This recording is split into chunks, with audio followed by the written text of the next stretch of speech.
शहराच्या छोट्या गोंदियाच्या शास्त्री वार्डातील राहुल दिलीप बिसेन वय 22 या तरुणाचा त्याच्याच मित्रांनी धारदार चाकूने भोसकून फोन केला.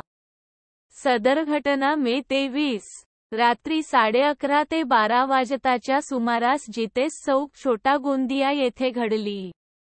गोंदिया शहर पोलीस ठाणे अंतर्गत येणाऱ्या छोट्या गोंदियाच्या जितेश चौकात मे 23 च्या रात्री 11:30 सुमारास आरोपी व मृतक हे दोघेही असताना या दोघात कुठल्यातरी कारणावरून त्यांचा वाद झाला.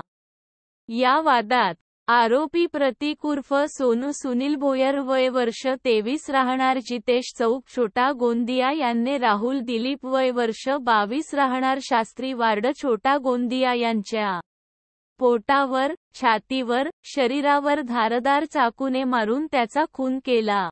सदर घटनेसंदर्भात मृतकाचे वडील दिलीप जीवनलाल बिसेन वय 45 राहणार मनोहर म्युनिसिपल जवळ, शास्त्री वार्ड, गोंदिया यांच्या तक्रारीवरून गोंदिया शहर पोलिसांनी आरोपी प्रतीक भोयर विरुद्ध भांडवीच्या कलम 302 अन्वये गुन्हा दाखल केला आहे.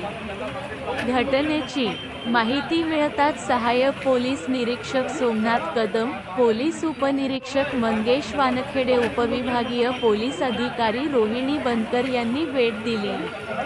आरोपी फरार असून आरोपीचा शोध पोलीस घेत आहेत.